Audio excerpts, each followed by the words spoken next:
So I didn't make a video yesterday,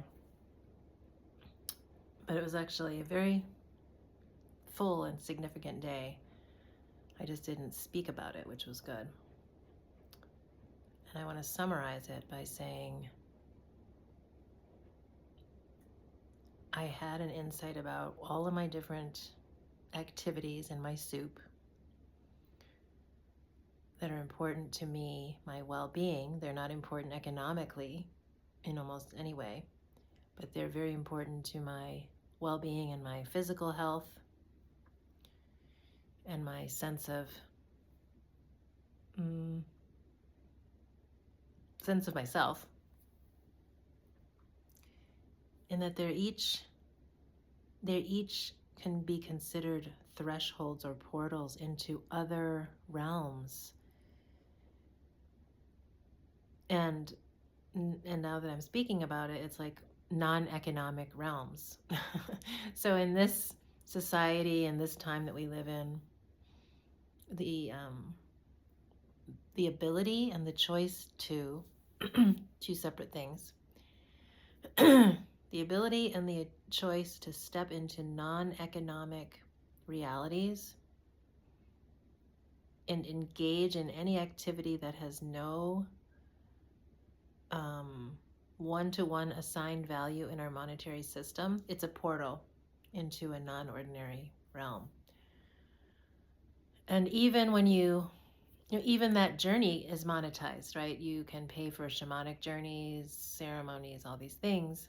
And it's because we need the guidance and it's valuable. But once we learn it, we can actually give it to ourselves. And I realize, I've been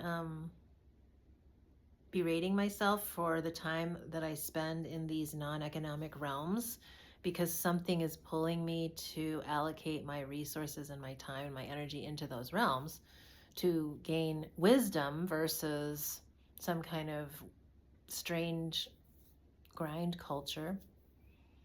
So it feels right to me to be in these non-economic realms.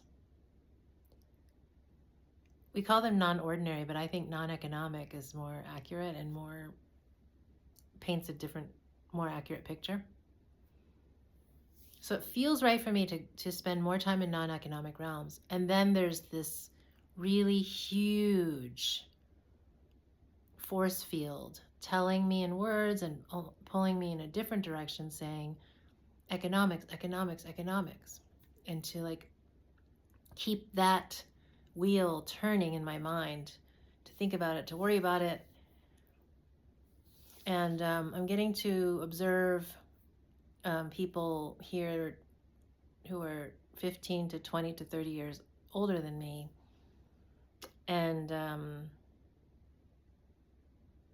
how they appear to be allocating their economic resources.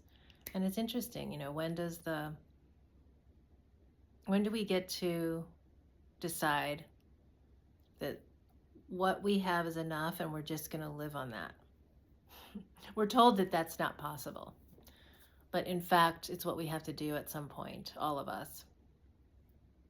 We have to reach that point.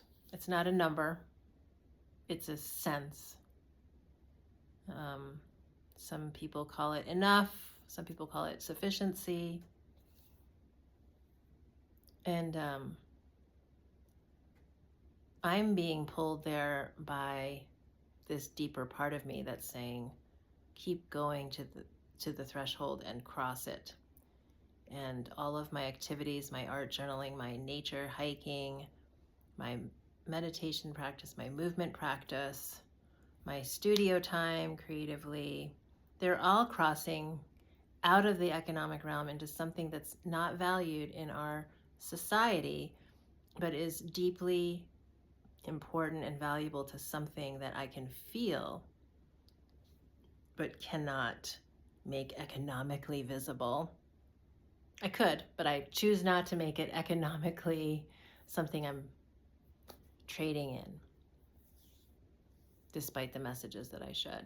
So that's the summary of what I experienced. There were concrete experiences that I'm not going to speak about yet that really, really crystallized that message for me yesterday.